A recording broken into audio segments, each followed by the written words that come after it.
Bonjour à tous, ici Virginie, coach de vie pour Il n'est jamais trop tard. Aujourd'hui, je voudrais vous parler de l'importance de lire un petit peu chaque jour. J'avais fait un article sur les bienfaits de la lecture, c'était d'ailleurs mon premier article de blog, je vous mets le lien dans la description en bas. Je sais que certains d'entre vous ont perdu l'habitude de lire, moi-même j'ai eu ce problème une fois que je suis rentrée dans la vie active. Et c'est vrai que si quelqu'un m'avait dit « Pourquoi tu ne lis pas ?», je lui aurais répondu « Je n'ai pas le temps ».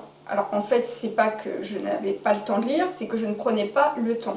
Donc, pour trouver un peu de temps pour la lecture, eh bien, on peut rogner sur notre temps de télé, sur notre temps de gaming ou sur notre temps de réseaux sociaux. Depuis que j'ai intégré la lecture à ma routine quotidienne, j'ai pu observer vraiment 6 bienfaits majeurs et je vais vous les partager. En premier lieu, lire a vraiment amélioré mon orthographe. Je ne fais quasiment plus de fautes. Et c'est vrai qu'à une époque, c'était difficile pour moi d'écrire papier ou d'écrire des mails. J'avais toujours peur de faire des erreurs de tournure ou des erreurs basiques de conjugaison. Deuxième point, cela a vraiment enrichi mon vocabulaire, aussi bien à l'oral qu'à l'écrit. C'est-à-dire que j'ai beaucoup plus de mots pour exprimer un sentiment et une émotion.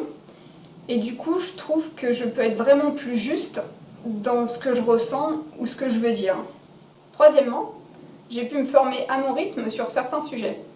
Parce qu'il existe un tas de livres spécifiques en fait sur tous les sujets possibles et inimaginables.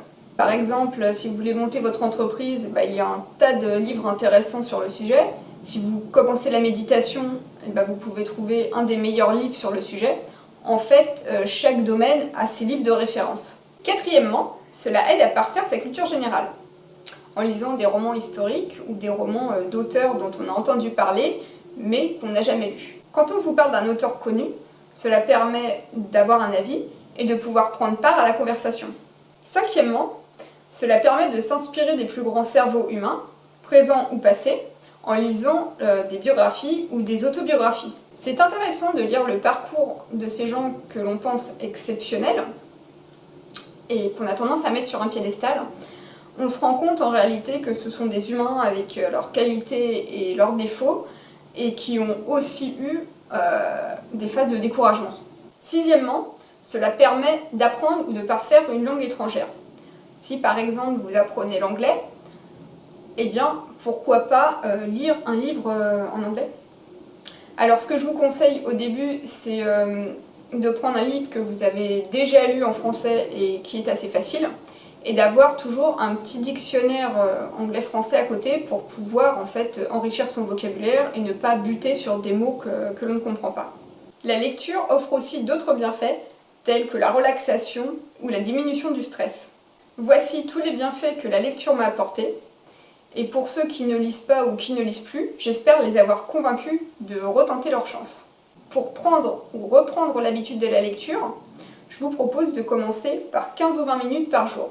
Merci de votre attention. Vous pouvez vous abonner à ma chaîne Il n'est jamais trop tard coaching pour d'autres vidéos prochainement. Je vous dis à bientôt et n'oubliez pas, il n'est jamais trop tard pour se remettre à lire.